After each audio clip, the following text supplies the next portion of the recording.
right. 1, 2, 3. Oh my gosh. No. Welcome to Bridging the Tiber. My name is Meredith Dake-O'Connor, and this is my husband. Larry O'Connor. Good to see you. That's my wife. It's true. I am a Reformed Southern Baptist, and Larry is a Catholic. A Roman Catholic. Are we really going to get into the Roman Catholic thing? Is that what we're going to do? I will be calling him a Roman Catholic. Right. Anyway, so this is where we talk about what it's like to be in an interfaith marriage, or as I prefer to say, an inter-ecclesial marriage. Yeah, we hear this a lot which is weird because I think that we're not uncommon. I think that there are a lot of Catholics who are married to non-Catholic Christians, and vice versa. And you got to figure it out. I guess what makes us different is that we're both pretty faithful to our churches, and because usually if a relationship like this occurs, which is again not uncommon, one or the other is sort of like, oh yeah, well, whatever, right? Yeah. And we're not like that. No, we listen to Catholic and Protestant apologetics pretty much every day in our house. There's very rarely a day that goes by where I don't hear a Roman Catholic apologist and Larry doesn't hear a Protestant apologist in our home. We frequently discuss this issue and the differences that we have between us in what we believe. And what we found is that a lot of people are starving for good conversation between that. And, well, we have to have good conversation because we're married. Right. So we have to make this work. Right. All these conversations that you see out there from various, Catholic or Protestant or Reformed or Presbyterian, whatever, YouTubers or podcasters who are like, well, we really have to find our common ground and let's figure out what we agree on and what unites us. It's like, we don't have a choice. Yeah. So maybe you should model yourselves after how we can figure it out. Sure. But that also means that sometimes our conversations may not look like how you want them to, as someone who probably holds a deep conviction on a lot of the issues that we're going to talk about. We may not talk about them in the way or in the intensity, perhaps, that you might want to see. But we also think that our conversation and our demonstration of how we talk to each other and about what each other believes will be edifying for those who listen. Right, because we're not trying to win an argument with each other. We're trying to understand each other and have respect for each other's views. I mean, let's face it.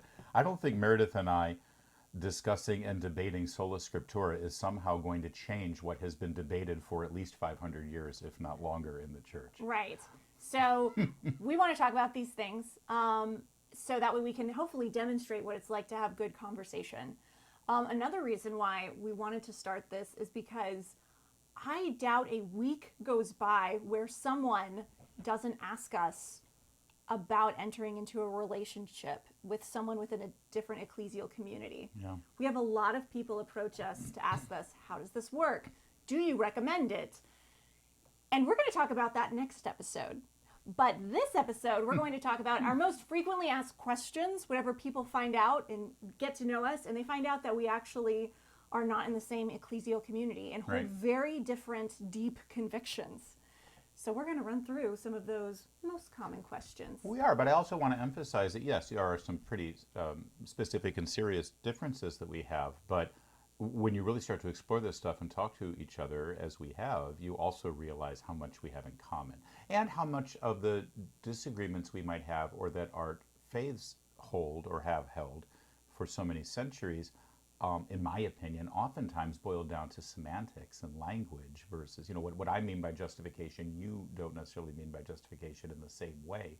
And listen, I think that the Lutherans and the Vatican under Pope Benedict actually resolved a lot of those things and worked toward some common ground. Again, yes, we disagree on quite a bit, but we also agree on quite a bit. The most important stuff, I think, in my opinion. But we'll get into that as the weeks go on. We'll get into that. We also, I would say, is that I just lost my train of thought. There goes the train. I right know. Out of the station. Right out of the station. Happens to me all the time. Yes, but less for me. So we'll just jump into questions, all right. whatever that was. Less for you. No, I was saying that you're much better at keeping Oh, I see. your train of thought. Look at that. He goes straight for the insult. This is not a very good demonstration of how It's true. we totally Sorry. reserve the best for each other, guys. Well, my day job is as a talk radio host, so I mean, I'm constantly, losing. Yes, he constantly has to be right on it, on the topic. because Exactly. he does a lot of stuff live and not recorded. Anyway, so This isn't live. yeah, right. I can get away with anything. I know. Our first question that we are most commonly asked: Yes, how did this happen? I keep asking myself the same thing all the time, over and over again. This How especially did this happen? comes, I think, from people who know me, Protestants who know me, and they find out my background, that I grew up in the church. My father is a Southern Baptist minister, and very raised with a lot of theology and knowledge and access to all sorts of stuff, that anything that I could ever wanted, apologetics or theological development. Boy, that was at my fingertips. I was very blessed to have that in my life. And then I married a Roman Catholic. She fell in love with a papist. So Didn't see that one coming, did ya? how did this happen? Yeah. How did this happen? Oh, is that how it happened for you? That was it? Or you want me to explain how it happened? We'll both take turns. Well, this is an important time for me to let all my Catholic friends who are watching this recognize that this is not my first marriage. I am divorced. I married a woman who had not been baptized, but we did get married in the church. It wasn't a full mass, but we were married in the Catholic Church. She had agreed to raise our children Catholic, which we did. When we were pregnant with our second child, she decided to, in fact, become Catholic and went through our CIA. Actually got baptized while she was pregnant with our second child. So there was a lot of buoyancy there in the. It was a full body. Say yes, absolutely. We do that, but then again, I don't think it's uncommon, sadly, but despite our abiding faith to the church, we became divorced. And I don't get too personal into it and all those things, but because of that, I found myself unexpectedly a divorced father of 4, including a couple of young children, and through the course of our friendship. Now, maybe you should pick it up from there. Sure. So Larry and I were friends for a long time before we were romantically involved.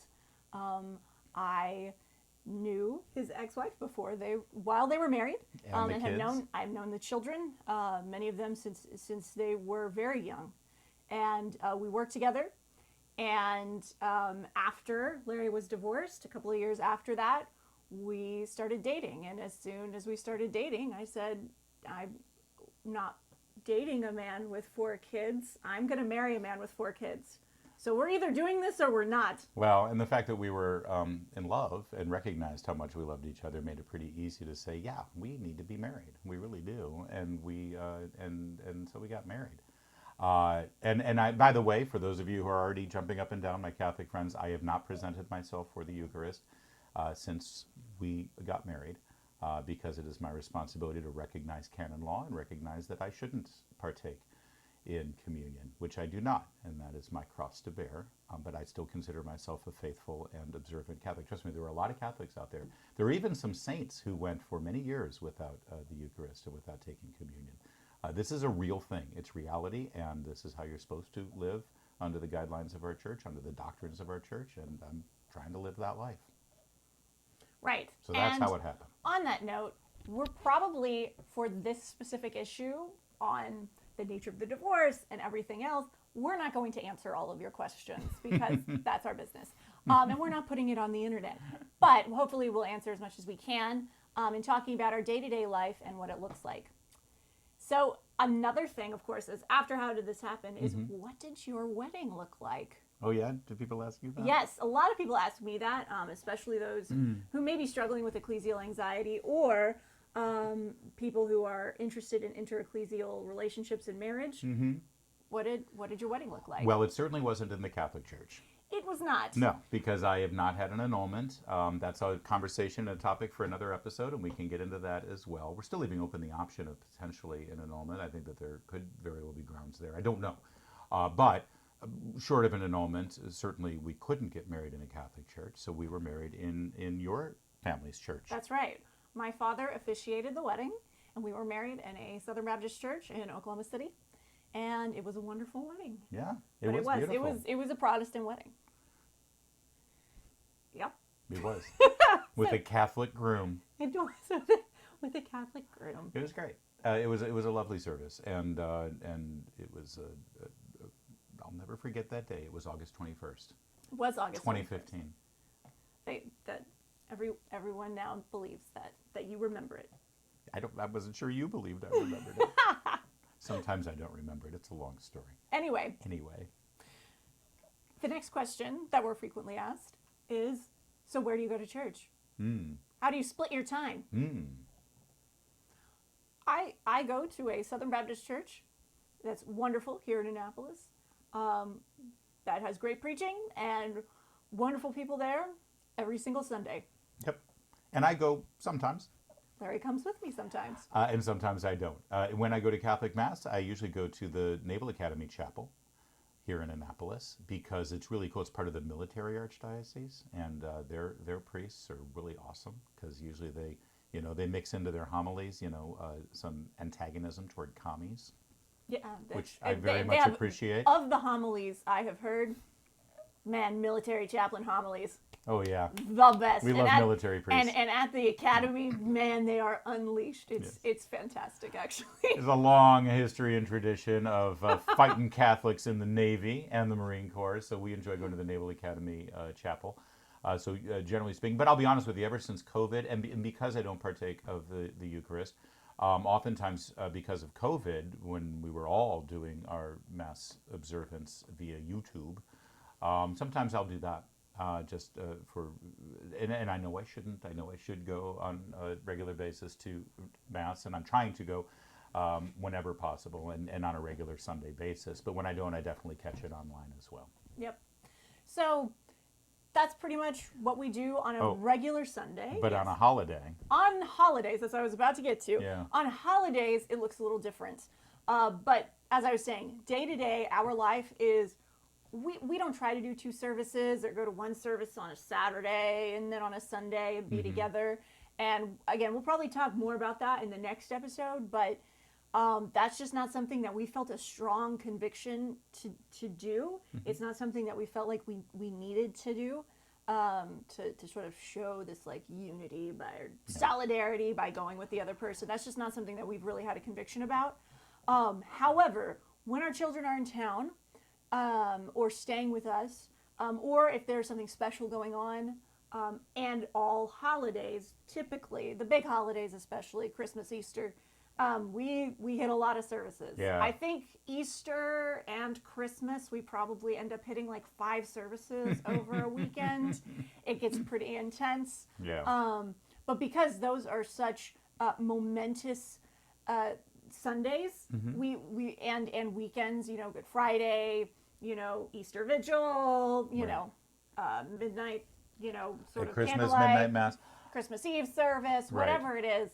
And we both really want to participate with that in our own services, but we also recognize that, those are big days. And so that's the one where we really feel like we should be together through those holidays. That's sort of how it's worked out. All 4 of our kids have been confirmed, and Meredith, of course, just like my ex-wife, the children are being raised Catholic, and they've maintained their faith, thank goodness. And so bringing them to Mass is important, and Meredith participating in that has been important in terms of sending a signal that she's a participant in their upbringing. And I'm actually have made a commitment starting this year to try to attend many more. I find Meredith's Baptist service is incredibly edifying. I mean, Lord knows they know Scripture. The preaching that they do on Scripture is extraordinary. I like to tell the story about one time. We went to Capitol Hill Baptist Church, which is Mark Dever's church.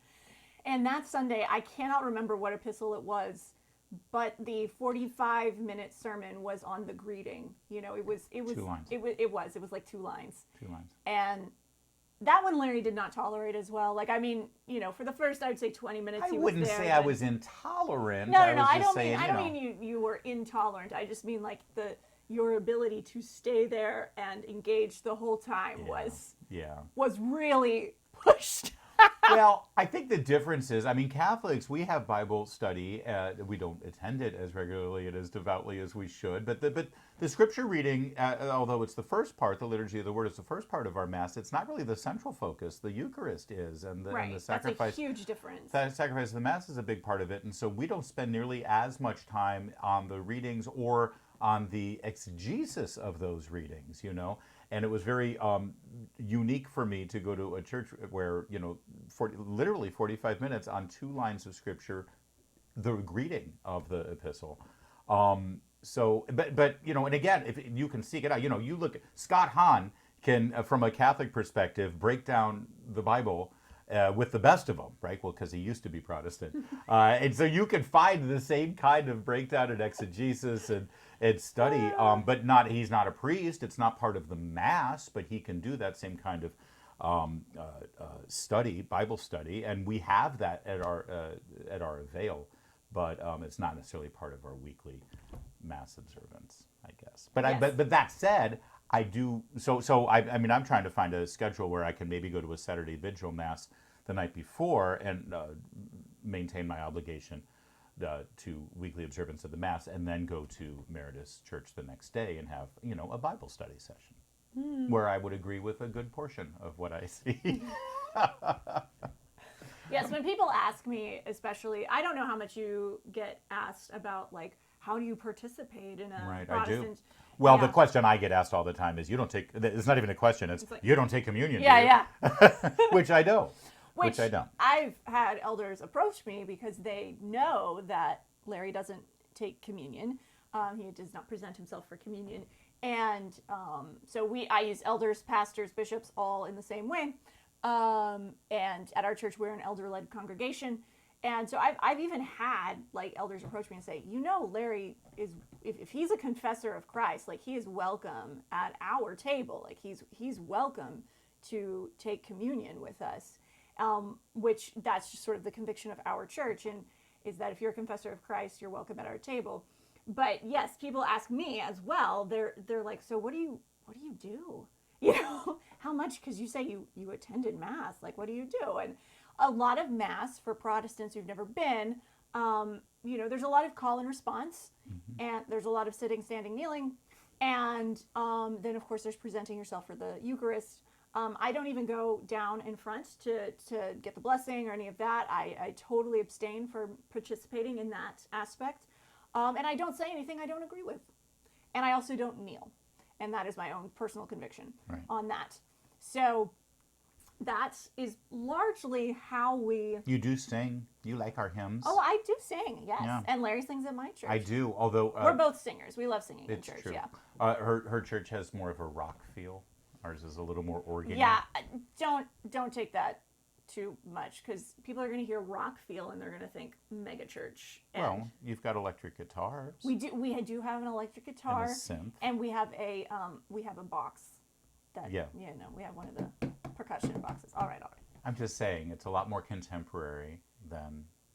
Yeah, I've seen a drum set at a Catholic Mass. I'm not saying all Catholic, compared to where. Yeah, like the Naval Academy has this incredible organ, right? And a professional organist playing, right? Good old Monty every Sunday, and so it's quite majestic, actually, the music there. And yes, and our music is more traditional hymns versus more contemporary, I guess. Is yeah, what I mean, to say. Anyway, we're not going to get into this right now. We'll do a whole music episode. We sing hymns at our church, guys. He just doesn't recognize them because they're Protestant. Anyway. I've never heard Amazing Grace. That's because he doesn't come every Sunday. Anyway, it doesn't matter. We do sing the chorus thing that people add into Amazing Grace. My chains are gone, and that does bother me a little bit because I am an old church lady. But, yeah. That's true. That's what attracted me to you. Yep, exactly. So, What's the next question? The next question, of course, normally, so I have rephrased this question because normally what we're asked is, well, are they going to convert? Yeah. And I would definitely say that's probably a more of a Larry question It is. than me. There are a lot of Catholics who, listen, there are a lot of Protestants who convert to Catholicism because they're getting married to a Catholic person. And I want to say generally, I could be wrong, but generally I think it's men who are marrying a Catholic girl. And so they go through our CIA and they convert to marry this Catholic girl. Although when we announced our engagement, again, I'm a radio host, so everything is public for the most part. Not everything. Not everything, but a lot of our lives. A lot of things. A lot of our lives is public. And, and there were a lot of people who came on my Facebook page saying, well, is Meredith converting? When is Meredith going to convert? She's going to be Catholic, right? You came in and it's like, no. And I think you may have even gotten like direct messages from listeners and stuff, right? Some people may have reached out to me in concern. And, I can respond to that charitably and understand that their heart, generally speaking, is trying to be charitable towards me. Right. But we get asked, a lot on, well, are you converting? Or the fact that we're married immediately means that we have ecclesial anxiety of some sort, that we're considering converting. Right. Or why haven't you converted yet kind of thing. Yes. And, rarely, but sometimes it's well, why haven't you converted them? It's kind of put on us, like we're supposed to be the ones to convert our spouse. And I would just say that's wildly putting that thing in the wrong place. It would be God who changes hearts, not somebody who just has a good argument to change somebody's mind. Right. So, why haven't you converted? Why haven't I converted? So, I just thought we would give the top reason why we have not converted to the other's faith. Right. And make it more of a positive thing of on that front rather than why haven't they? Because it's rarely asked to us in a sort of positive way. Well, and that's because, if you think about it, search your own soul. Why haven't you changed your religion? God knows you've had the opportunity. You've been exposed to other denominations or even other religions. So why haven't you, right? And you're going to have probably two reasons. One is a positive reason why you embrace your faith now and why you wouldn't change from your faith, right? But then the other reason is, I guess not negative, but it's the reason why, what's stopping you from being that other thing, right? And it's because that other thing has something that you don't agree with. Right, and negative is a very strongly charged word, so we're not trying to put it's the contrary. So I'll answer both of them. The first is I believe the Catholic Church is the church that Jesus Christ instituted on this planet, and through apostolic tradition, the Catholic Church continues to be that church. So to me, the Catholic Church represents the truth of an entirety of the church that Jesus established in the New Testament. So that's the reason to stay a part of it for me. And the reason not to be a Protestant is because one of the sole anchors of Protestantism is sola scriptura, and I personally find this doctrine of sola scriptura to be inconsistent and contradictory.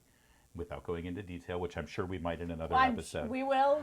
But that's the reason. That's why I am what I am and why I'm not what I'm not. Right. And again, my answer is largely the same. The confession of our household, as I call it, is we want to know the truth and believe that. And I believe what I believe is the truth. And I compare that, and I know that what I believe is the truth because I have the infallible revelation of God in front of me, in which I am to compare all things. And that authority piece, what is the only infallible authority, is Scripture. I have other authorities in my life, and I have a wonderful deposit and learning from the saints and church fathers who came before me. But I compare and submit all of that to Scripture. And Scripture is my highest and my only infallible authority. So it really does come down to what I believe is the truth and sola scriptura. Mm-hmm. So now of course you're saying, well, everyone is ready to respond to the other person, right? Exactly. And we're just not going to do that Which right is now. fine. We know all the arguments. We We've know a lot made of the them arguments, in other places. and we will definitely try to demonstrate how we talk about this with each other Well, in and the future. that sort of leads us to, Yes. so because obviously we can't both we can't both have the truth, right? There can only be one truth. So how do you have a relationship based on that? Well, we have a relationship based on the truth that we both accept for each other, which is 1 Corinthians 15. Right. Paul's confession Yes. of the faith, and that we have in common. That we agree. You could call it mere Christianity. You could call it the basis of every other creed coming post Scripture or post apostolic era.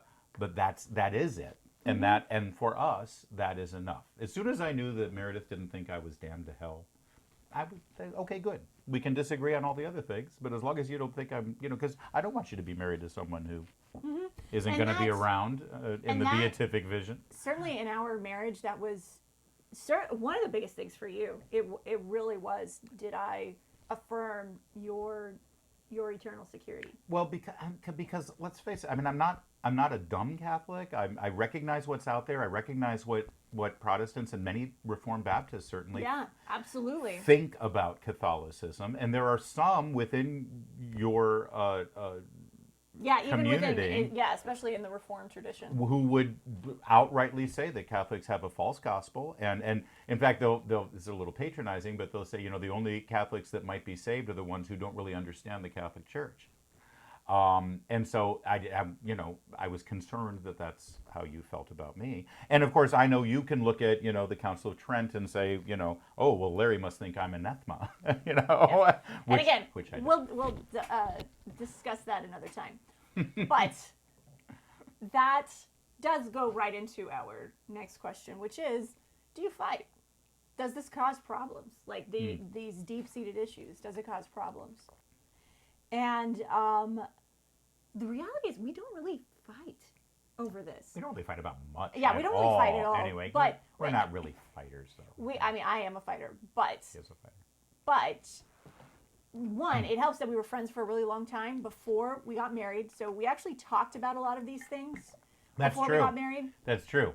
When the stakes were lower. When the stakes were much lower. And we weren't in a romantic relationship and we could sort of like give each other a hard time. Yeah. There were definitely far more charged conversations as friends than they have been as being married. Yeah. But one of the reasons when people ask me, like, how does that go? Like, how do your conversations go? Does this cause problems? I tell people I am very happy that I'm married to a man that talks about what he believes for a living and talks about really controversial issues and is on a platform, with radio to where people can just call in and tell you that they disagree with you, that you're not really protected from contrary opinions in a live atmosphere. And so I have someone who is incredibly professional at being able to discuss what they believe. And so I highly recommend that. Yeah, get yourself one of them. But so that's one reason I know why it works well. But another reason why and if I could just extrapolate on that real fast, because listen, there are a lot of people who do what I do who sort of approach the job with, well, if you disagree with me, then you're wrong and you've got a mental disorder and I don't even want you as a listener. I'm not that style of talk radio host. And I'm in the business of building an audience. And even if people disagree with me, I want to disagree with them in such a way that they still stay part of the... I don't want to lose you as an audience member in our marriage. And so you got to figure out a way to talk about these things. And it's funny, as we have had, as we've sort of discussed things in the past, I can totally sense when it's getting... where the light of questioning is getting to a point where I need to back off. Yes. And that is what I was going to say next, is that we kind of know each other. We know each other's weaknesses. We know each other's strengths. And when we can tell the other person is getting agitated, we have an obligation, I think, that we consider that we have an obligation to the other person to back off. Yeah. To not drive it in, And I know for me personally, when I get the most cranky in our conversations is when I am at the edges of what I believe and what I know of what I believe and what I can defend of what I believe.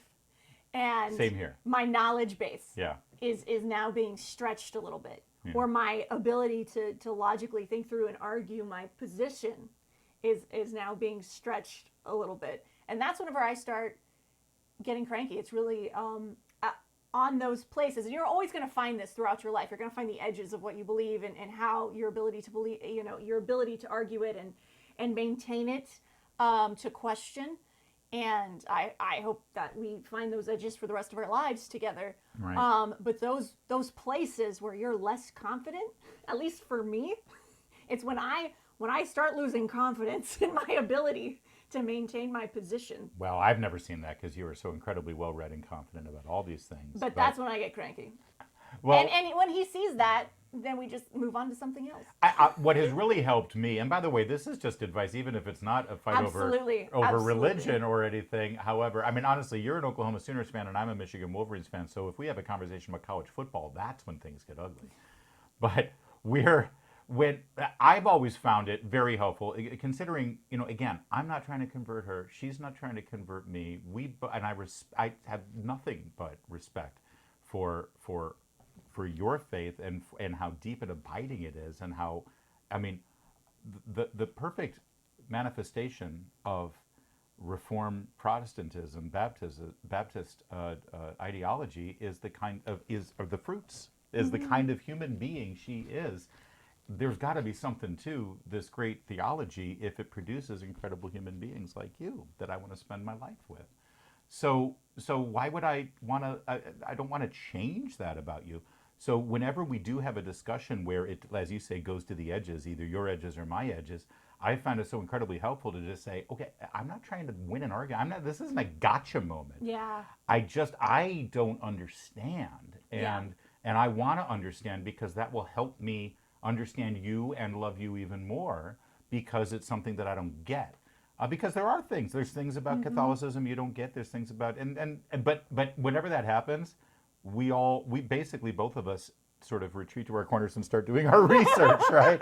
It's like, and that's good. Yeah, exactly. And that one thing that we do have to affirm to each other in these conversations, we constantly affirm to each other, I'm not trying to convert you. I'm not trying to change your mind. I'm trying to understand. Right. Sometimes maybe we need to tell ourselves that as well. Yeah.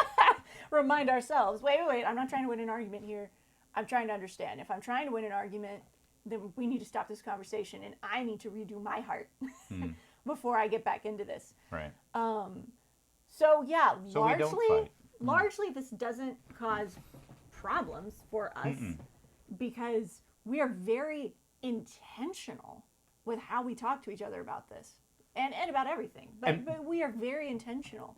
By the way, you might think, oh, well, then you just avoid the tough issues. No, actually, we talk about this stuff almost daily. Yeah. Or as Meredith said, we have stuff going on. When we go on a long ride, we'll listen to either a Trent Horn or a Gavin Ortland or the guys from American Gospel or what's her name? Elise Childers. Elise Childers, or we'll listen to Matt Fradd.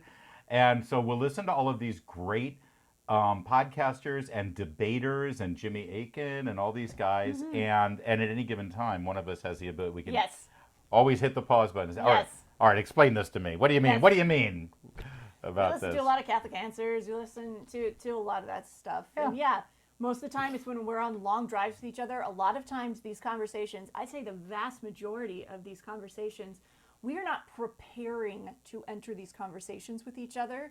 These are spontaneous, and it's because we listen to these apologetic stuff together. And as he said, we both sort of have this unspoken rule that anybody can pause and start saying, all right, this is what I think on this, or I disagree with that, or do you understand this, or how do you understand that? And so we start into these conversations, and then they just evolve. So they're very naturally evolving conversations. It's not like we make time and decide that we're going to sit down and talk these things through. We don't prepare to debate each other or anything like that. This is always happening out of normal, organic conversation. Yeah.